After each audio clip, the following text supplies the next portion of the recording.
Hi there, this is Cece Zach, and if you've worked your entire life, reached this chapter, which I call the third, and found yourself wondering, now what? Well, you are not alone. Because retirement isn't just about what you're leaving, it's about figuring out who you are now and what you want next. This is the Meaningful Retirement Podcast, where we turn uncertainty into clarity and help you create a life filled with joy, fulfillment, and freedom. So let's get into it. Hi, everyone. This is Cece Zach, and today I am delighted to welcome Dr. Kimberly Harms to the Meaningful Retirement Podcast. Kimberly and I first met less than a year ago while serving together on a humanitarian mission in Kosovo and Albania. And from the moment I met her, I was captivated by her story, her wisdom, and her purpose. A successful dentist, author, speaker, and humanitarian, not to mention wife, mother, grandmother, Kimberly has navigated profound life transitions, including defining her identity beyond her career, moving through the loss of her husband, embracing the joy of grandparenthood, and ultimately channeling her gifts into helping widows find hope, healing, and a path forward. I have learned so much from Kimberly over the past year, and I am thrilled and excited for you to hear from her about different insights on resilience, reinvention, purpose, and what it means to continue becoming more of who you were meant to be in your third. So, Kimberly, thank you so much for joining Meaningful Retirement. Thank you, Cece. It's a real pleasure to be here. Yeah, and we briefly were preparing, and I can't wait for our next humanitarian mission trip in Morocco in January. Woohoo! It's going to be wonderful. It will be. I get to bring my daughter, so it's even more fun. She's coming again. Yay! She's adorable. She is adorable, everyone. Well, jumping into the podcast, because I've got so much to cover with you, and I know that our listeners are going to learn just so much from you as well. So let's just jump into, how do you perceive retirement?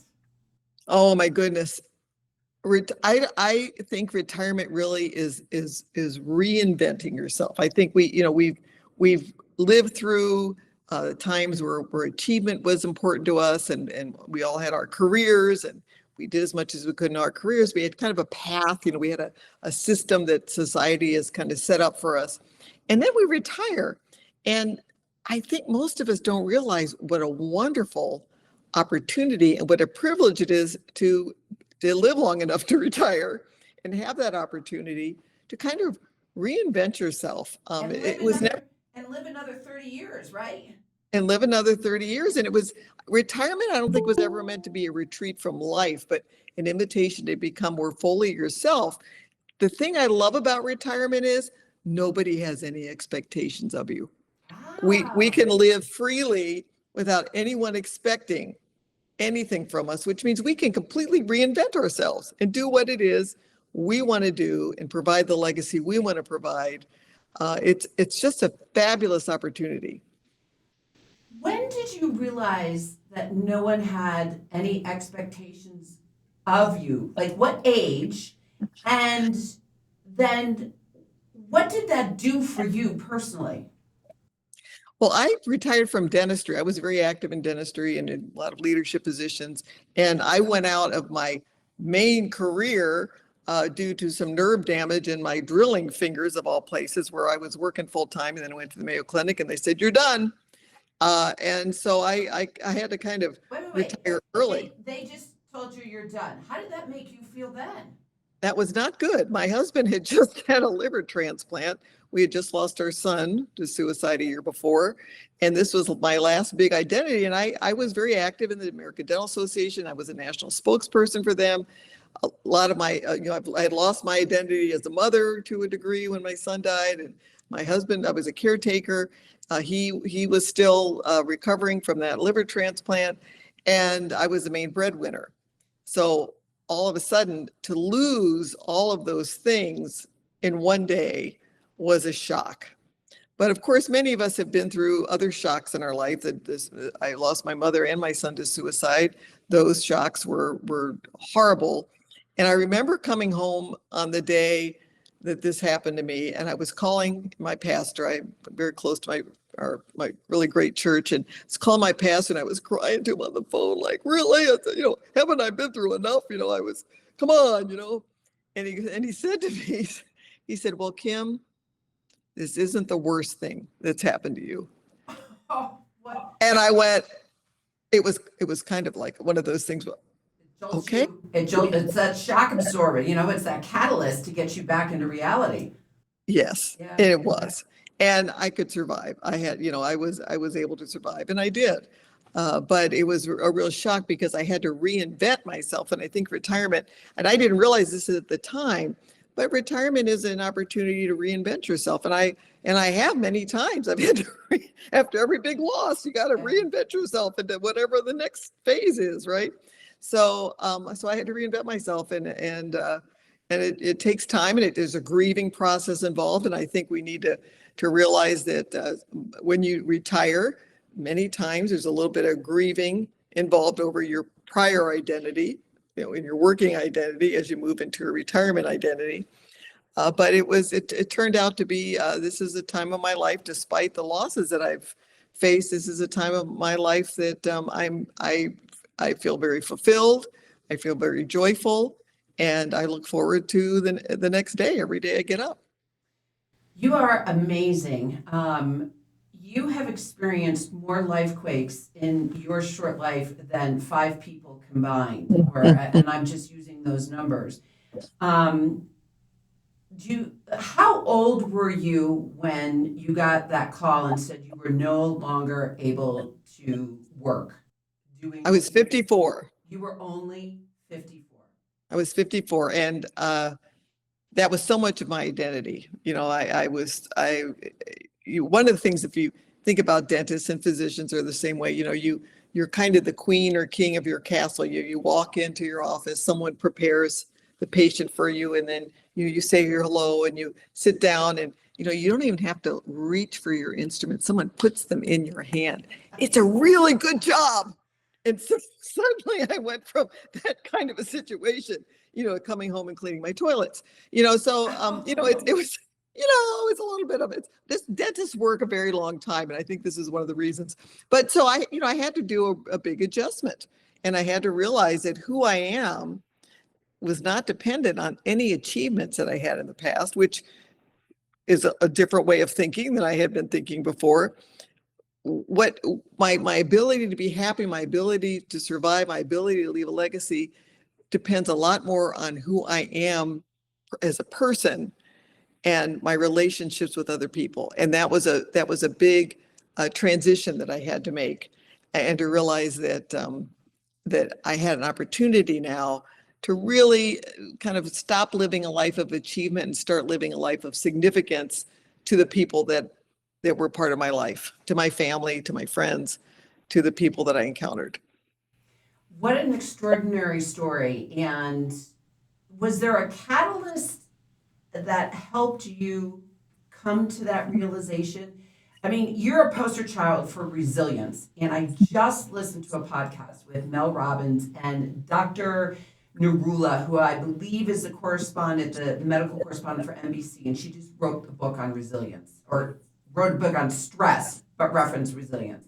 Mhm. And you had just explained exactly what resilience is. It's not about just moving on and like putting the blinkers on and surviving. It's about making an identity shift to what is most important to you. Yes. So, which is so different than the way I grew up, because I was like, resilience was survival. Cece's Yeah. an independent survival, she'll be fine. But then I finally realized at 55 that that's not who I want to be anymore. That's not me.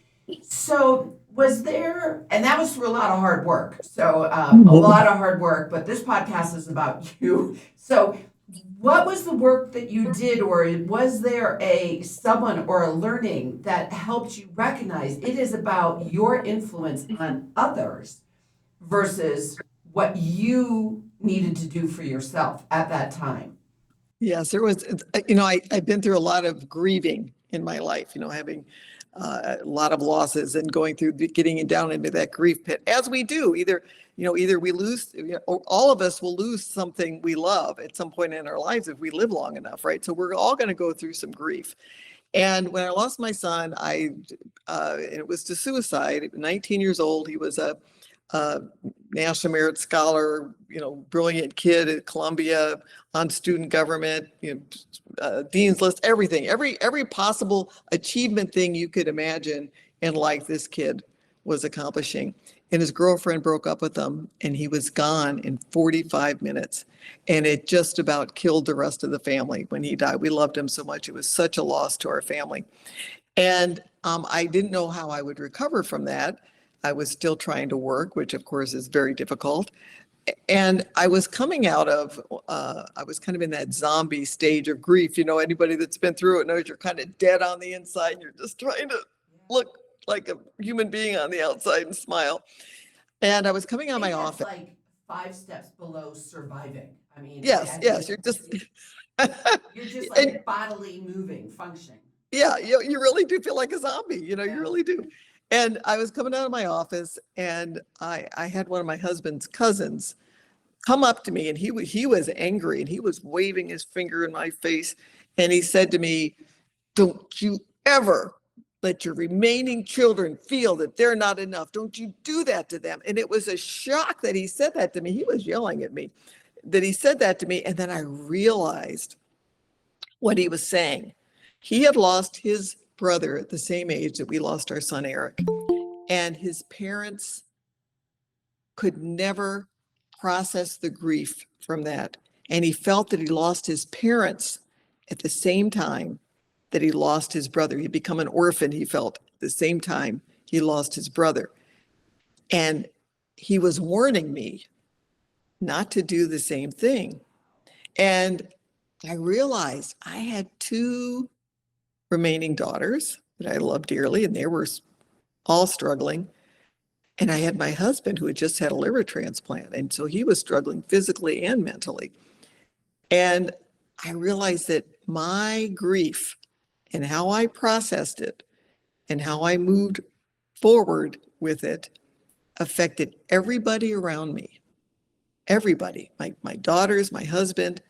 And I was determined at that minute that I was going to, crawl and kick and scream and just climb my way inch by inch out of that grief pit to try to find joy in life again and to try to be a good mother to my remaining daughters.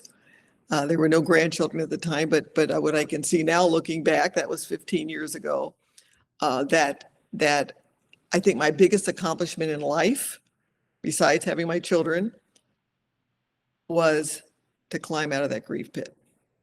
Because I first of all, it's a horrible place to live. And I was gonna put curtains down there. I mean, I was ready to live, and I thought, why try to climb out? You're just gonna get kicked back down again. We'd had a lot of losses in a row.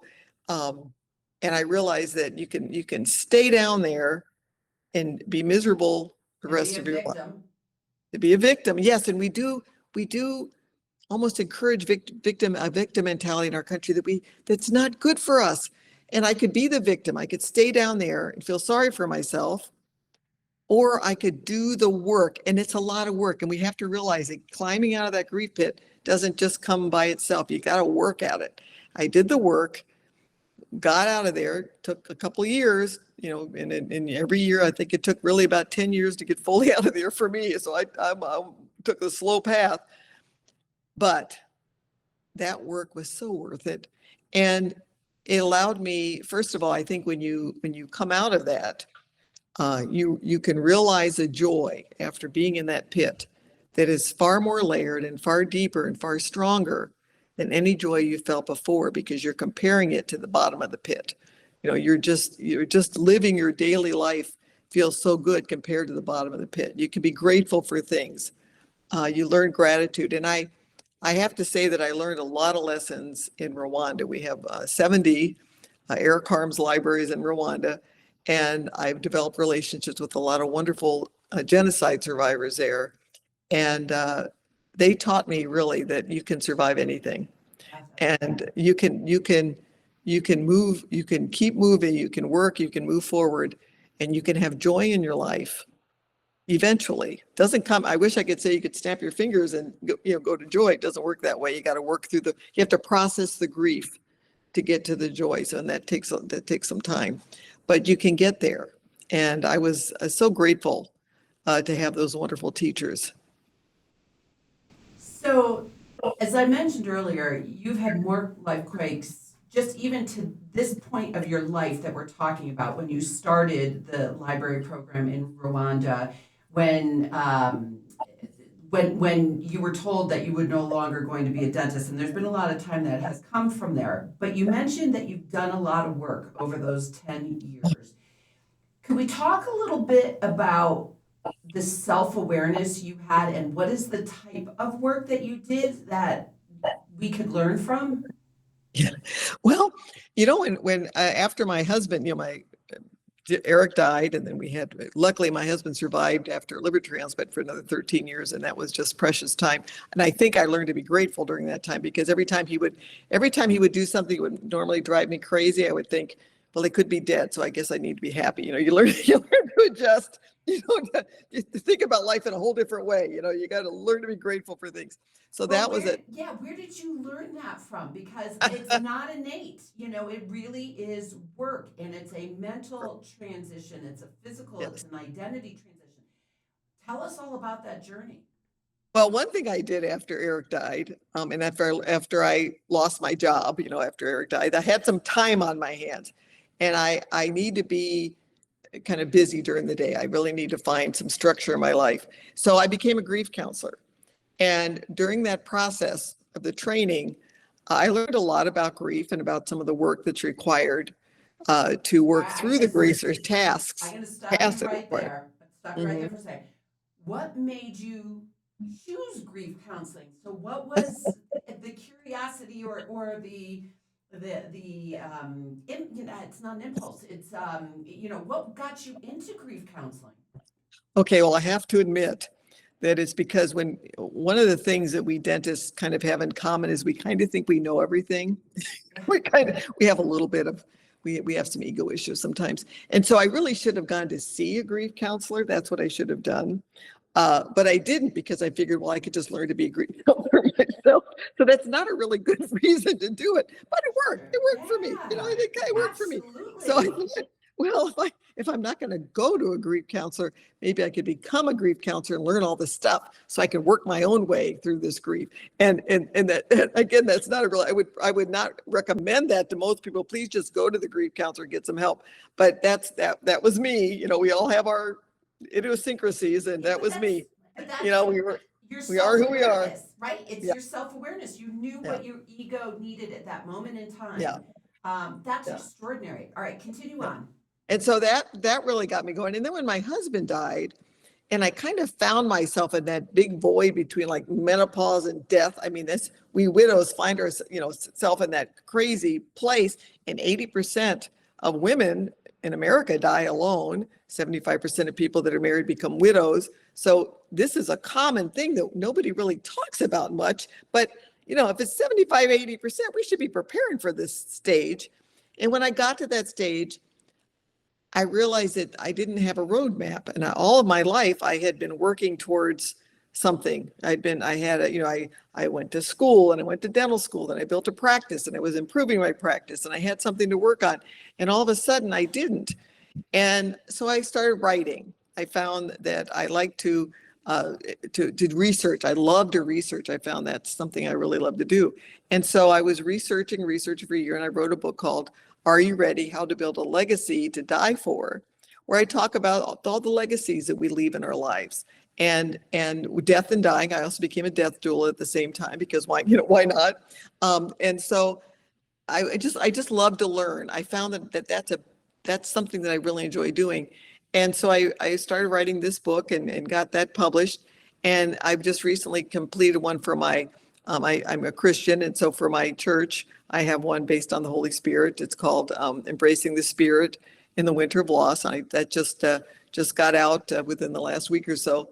And I just found that I loved doing that. And the basis of both of those things was that I really feel that we're all in this together. Okay, we are in this life together. No matter what your belief system is, we're all in this life together. And part of my purpose that I felt for me, and everyone has a different purpose. My purpose I felt was to try to help people through this last part. As I kind of, I'm whacking away the weeds to get through my life without really a roadmap. I'd like to provide a roadmap for the people behind me, and that gives me a lot of joy. So I think all of us have a different purpose and a different view in life. And I found I'm kind of an introvert. I like to write. I like to research. It gives me joy to kind of help people. I'm also a speaker. I was a speaker in dentistry. So now I'm giving seminars, and I'm speaking on things like how to get along with your adult children, even when you know they're wrong, or how to prevent scamming. Don't be bamboozled, because the scammers are all after us. They are. We get scam calls. How to find your purpose. Yeah. What do you do to find your purpose? And it's different for everyone. And again, one of the wonderful things about this time in life when nobody has any expectations of us is there's no expectation of purpose, whatever it is that you do. And my number one purpose is I happen to have 6 grandchildren. So I spend my time, I have an apartment here in Kansas City, and then I'm going to go back in 2 days to Minneapolis to be with my other grandchildren. So I live in 2 different places with 2 sets of grandchildren, so I can be part of their lives, of all of their lives, not just the holiday part, but I at least for about 6 months in a year, I'm with my grandchildren on a regular basis to help them get to their classes or get to, if they're going through a tough time, I'm there to help them. And so it's just basically a visit, not necessarily babysitting. It's really just being integrated in their lives, which is much different than a lot of grandparents that are kind of helicopter grandparents that come in to help mom and dad out or whatever. What do they call you? What is the name that they call you? Well, this is another identity situation. When my oldest grandchildren were born, we had a red cabin, beautiful red cabin up in northern Minnesota. We lived in Minnesota. Lots of people have cabins, and their dad's parents had a green cabin. So my husband and I were red cabin, Nana and Pop Pop. And and then there was green cabin, Nana and Pop Pop, and they would shorten it and say red cabin, green cabin. That's what they called us. Well, I sold my cabin. And so I asked the girls, well, what are you going to call me now? And they said, well, oh, Nana, that's fine. We're just going to call you No Cabin Nana. So that's my name now. I love it. So that's Love it. No Cabin. So that's how they identified me, but that's okay. Do you go by NCN? And see, I should. Yeah. They just call me Nana when I'm around, or they'll call the other one Green Cabin, but they just haven't got the correct name. But I thought that was hilarious, how they view you. But I just, so for instance, I with 2 suicides in my family, my mother and my son, resilience is a huge issue for me. And I feel that's so critical for me to teach my grandchildren resilience. And it's a skill that's not taught in No, it's schools. not. And we're kind of losing it a little bit. The studies are showing that maybe the Generation Z's have a little struggle with building up resilience. And so I'm trying to build that in my grandchildren. A good example my little grandson, I have 1 grandson, 5 granddaughters. My little grandson, Eric, he's named after my son, was looking forward to football all year. He was playing in his backyard. He had one of those big old black giant, whatever you call them, that you run into and tackle out in his backyard. He was working on, he was throwing a football every day. He was ready for football. And he got to his second football practice and broke his arm. So out for the season. And so I really sat with him for quite some time. He said, okay, so this happened. So let's take a look. We have to have a plan B. So let's talk about plan B. And what he decided to do was to become the manager of the team, so he could still be with his friends and still go to all the games and still have the social interaction. But obviously he wasn't going to be playing football. And he made the best of that. And I see him now this year far more confident in himself and he plays other sports too, but I see that confidence building. And I want to teach him that, sometimes the best plans you have fall apart completely. And many of us at our age know that. My plans for retirement are completely different than what we had planned originally. But they're going to fall apart. You just have to make the best of it and move to plan B. And that's my most important job right now, is to teach those 6 grandkids to do that. You know, you're making me think about the different life quakes I've been through, and what has gotten me through, and why I think I'm resilient is because I've created a bunch of options for myself. So when you just use your grandson as an example, it's extraordinary to help people recognize that, all right, like you said, plan A is out the door. But man, there's plan B, C, and D. And at this stage in life, what I try and help my clients with is providing with those different options based on energy, creating abundant energy versus zapping energy. And it sounds like your grandson did it because, you didn't say it, but connection was probably a big thing, and being part of that team. And it probably drove his energy and ultimately ended up being a phenomenal way for him to get that fulfillment of being on the team, even though he couldn't suit up. Right. Yeah. It was a really good thing for him. Although he did say one thing he learned was managers get no respect. So I said, okay, so that means when you're on the team and you're out there pummeling people, you pay those managers some respect. So it's just another little side lesson on that one. So you've put a lot of structure in your life for a wide variety of reasons. And I think that comes naturally to you because of your passions. Mm-hmm. And you did mention purpose. And I find that with a lot of people that I'm working with now, that they really struggle around purpose.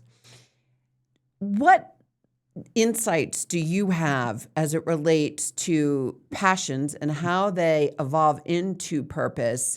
And what advice would you give for listeners, and maybe even use an example of yourself about how your identities have shifted? And at the same time, though, you're focusing on your passions and ultimately your purpose just blossoms out of that.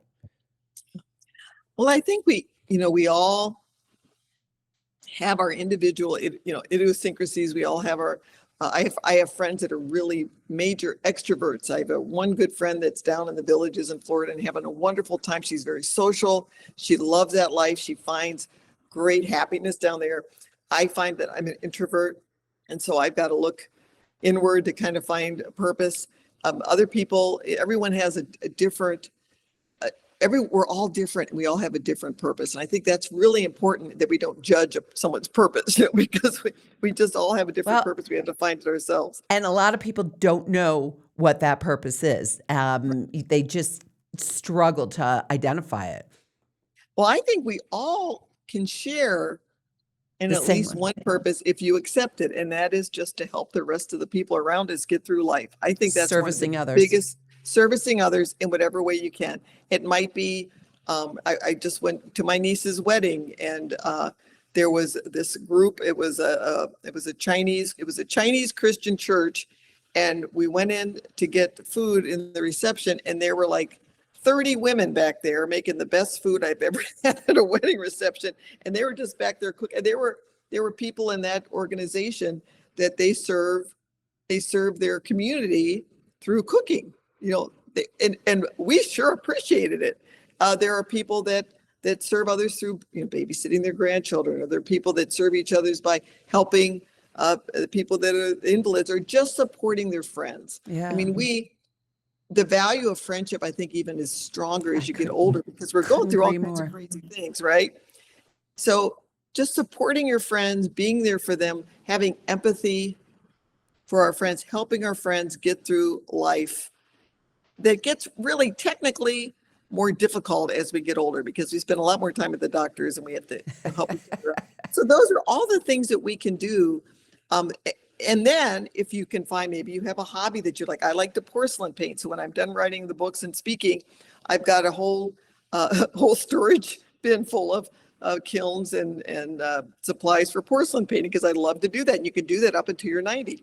You can do that for a long time. So I love to do that. So when I can no longer speak because, the names are leaving the building, sometimes when that happens, I'll just move on and start painting porcelain again. Now, does anybody want my porcelain? I don't know. It's starting to come back now, so I'm really excited. But those things go through phases. So, I find sometimes finding a hobby that gives you joy, and that porcelain painting gives me a lot of joy, as does the writing and the speaking. So finding something, and I think that's one thing that would be a good idea to look for that even before you're retired, so you can kind of get yourself moved forward in that. Look to retirement for how much money you have. Look at what you're going to do, and kind of prepare your life to set you up that you can do that well. One thing that I would consider, I don't have time now, but I would love to be, my kids are in a lot of different sports, grandkids. I would love to, I used to be a referee, or an umpire, those types of things are fun. You can serve younger people, there's younger, there's all kinds of kids out there that need an adoptive grandparent. So there's so much out there you can do. You got to open your eyes and look for it. Oh, I just can't thank you enough for talking about servicing others and the fulfillment it brings. And it's about finding those options and not, going in that dark closet and staying there, because those options are literally right in front. And those options are not hard to find. Now, getting out there and executing them, maybe that's a little tough for people, but the options are limitless. And you just gave a whole list of them. So that is just fantastic. And I'm also going to tell you that I do want to see you in a striped shirt before you and I exit this earth. I want to see, even if it's just a photo by a goalpost, I want to see you in a referee outfit, because it's not too late. It's not. No, it's not. So the last question I'm going to ask you, through all of your wisdom, and man, you have been through so much in life, and yet you just carry yourself with such beautiful grace and decorum, that if you were to tell your younger self something that you've learned, what would that be? I think coming to the point, especially since most of us, women especially, are going to be by ourselves at some time in life. We kind of plan on having a spouse. If we get married, we plan on that life with that spouse. That we're going to, likely we're going to be alone at some point in time. And I think understanding that we're enough alone, we are enough by ourselves, and developing that sense of just an internal joy that you can develop by yourself without the need for someone else. Because I think sometimes I have a friend that got involved in a romance scam, and I just think that part of that was because she just felt she needed to have someone in her life. And even though there were lots of warning signals and signs there, she just didn't see them, and was very, very hurt, and financially and emotionally, by that. So I think just understanding that you are enough alone, right, by yourself.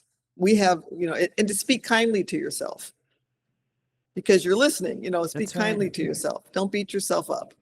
We all make lots of mistakes. Be able to laugh at yourself. That's probably one of the biggest things. We have to be able to laugh at ourselves, because, things are deteriorating rapidly every decade. I'm starting the 70th one now. So it's going downhill pretty fast. And if we can sit back and laugh about it, or we can cry about it, and it's much nicer to laugh than it is to cry. So just learn to be grateful, learn to laugh, learn not to take yourself so seriously, and understand that you are enough by yourself. Yeah, it's really all about self-love and making sure that the thoughts in your mind about your own self are as gracious and loving as the words you would give to your best friend. Yes. Because I know mine aren't, and I work on that every day. And that's such a beautiful thing for you to leave the listeners. And Kimberly, you are you're not on well, you are on your own little mission to service others in different ways. And you brought up a lot of various aspects of where you are spending your time today to serve others. And whether it's, around legacy, whether it's supporting widows, I know you're still speaking in the dentistry field. I would love if you just wanted to mention where someone could find you if you were interested in being someone searching you out. Maybe you just spell your name and say what your website is would be great. Yes, it's a simple one. It's Dr. Kimberly Harms, Kimberly, Harms.com, drkimberlyharms.com.